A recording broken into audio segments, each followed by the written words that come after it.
Neverending Chain by Dragon Translator. Chapter 70. That may have to wait. Having laid against his brother while the female talked, Hiccup merely shifted so that he could look up at the typhoon. He smiled. Sure, I don't mind visitors, so long as they aren't trying to take over. The typhoon tilted her head. You have had visitors that tried? Some tail stingers, Hiccup replied. A nest of illusion scales we are allied to said that the same group has tried to invade their nest several times before. They aided us in fending them off. You are allied with illusion scales? Them and at least one pod of scalding spitters, Shadowfire said, chuckling. Probably two when that female finds hers and tells them of the human-run nest that saved our life. I am surprised your alpha did not reprimand you for answering for him.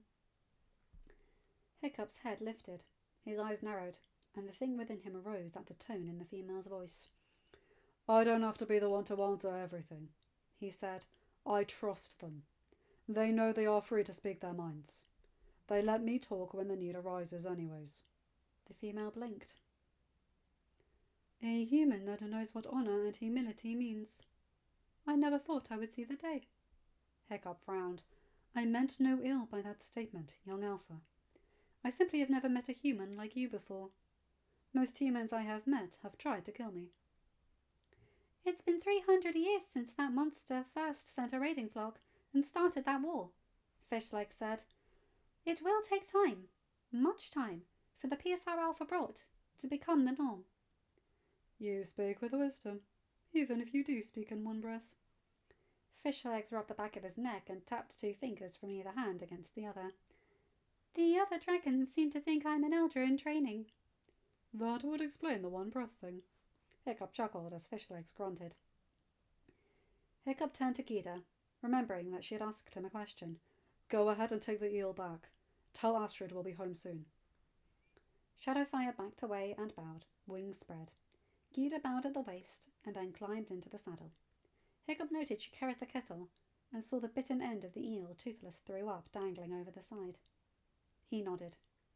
Let that thing serve a purpose instead of making his brother sick. Hiccup's eyes widened, and he turned to the typhoon as Shadowfire ran down the beach and took off. You said the green one was your brother? He asked the typhoon. Yes, your brother's illness interrupted his nap. Is he still nearby? I need to speak with him, if I may. The female tilted her head for a long moment, then lifted it and gave a resounding trill.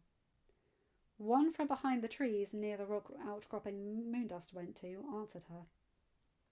The green dragon, Moondust and Sharpshot faced off against rose over the trees. He glided over, settling to the right of Moondust. The fledglings, still playing with Moondust's sliding tail, chittered at him and then returned to their game. I see you have stopped spitting red fire everywhere, young Windshaker, the male said.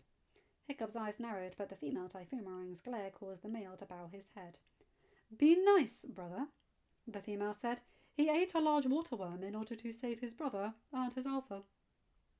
The male lifted his head and blinked. I am guessing the alpha was the bigger dragon that just flew away. I have never seen dragons bow to a tiny fang or a rock biter, and the other 2 here are females. The female typhoon hissed. I know your hearing is better than that, and I know you are close enough to hear the young human speak with the voice of the ancients. I thought it a trick of the wind. No human can be called an alpha. It was not a trick, and he is an alpha. I heard the power in his voice. I felt its call. Hiccup frowned. He turned to Meatlug, standing with Fishlegs and Boulder next to Toothless's tail. I thought only nest dragons were affected by this. All dragons will hear the call of an alpha in their souls, Meatlug answered. Only those who have submitted to your authority will respond. Others can choose not to. Moondust lifted her head and placed her chin on Hiccup's knee. He shifted to look down at her. Remember, Alpha? She asked. Myself, Toothless's blood brother and sister-in-law all heard your call. But none of us felt compelled to respond. Yes, Hiccup said. I heard you. I was listening. It's just, learning my voice makes dragons freeze. His voice trailed off. Moondust cooed and nuzzled against him. I understand, my Alpha, she said softly. You had a lot on your mind. It's normal for some words to get lost in the winds. Hiccup shook his head. I don't want anyone to think I'm not listening to them, that I'm not hearing them. He sighed, and his voice dropped to a whisper. I know what that feels like. A human with compassion, the male typhoon said. Can such a thing be? Hiccup jerked, reminded of why he had to speak to the male. I'm sorry, he began, looking up at the dragon. When you were facing off against Moondust and Sharpshot, I called you a thing. I thought of you as a thing. I'm sorry. I shouldn't have done that. The male blinked. You are not human. I don't know what you are, but you are not human. No human would ever apologize for speaking bad about a dragon. For thinking bad about a dragon. Maybe not before or during the war, Hiccup said, nose scrunching up. But now, the humans of my nest, with a few exceptions, will. We know the truth about dragons, and the true cause of the war. The male tilted his head, then chuckled. You are forgiven, young Alpha who speaks like a dragon. Young Alpha who acts like a dragon and speaks with the voices of the past. Thank you, Hiccup said, smiling. So why were you here to be attacked by a waterworm? Humans back home are sick, and a blood-bane eel is the final ingredient our version of a dragon elder needs in order to make the remedy. I was fishing one out when I slipped into the river. Toothless bit the eel when it lunged at me. He swallowed it when we crashed onto the bank. The female typhoon looked to Fishlegs. If he is an elder in training, why did the human female and her son fly the waterworm back? Hiccup is promised to another female, Fishlegs answered. Some in the nest do not know dragons can talk, and have a culture of their own.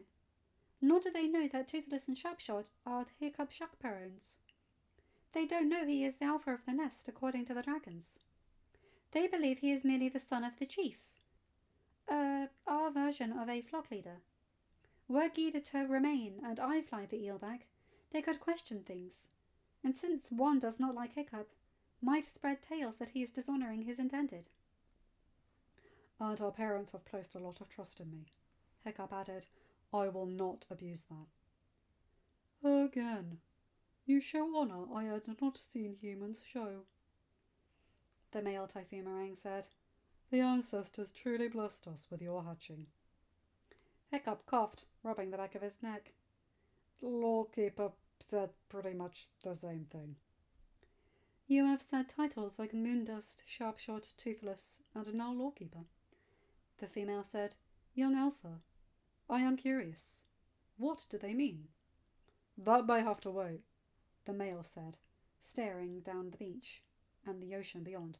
A human water den just threw its long metal claw into the water. End of chapter. Hi guys, hope you enjoyed this one. Here it is again, another amazing example of Hiccup's wisdom, kindness, compassion, and open heart, and how it inspires so many dragons to respect him so quickly. He is utterly sincere, but not willing to budge when things are pushed. He does not accept insults. He stands his ground without being rude, and it is amazing to watch. I love that they call him to have such potential to be a dragon. I love that. I've always loved the idea that dragons were very honourable when they have a right to be, or the choice. Anyway, you guys know the drill. Like, comment and subscribe and hit that bell in order to get notified for whenever I upload a new video. And remember to check out my Patreon. Have a good day, night, or whatever time zone you're in. Bye my guys, gals and non-binary pals. I'll see you in another video. Take care.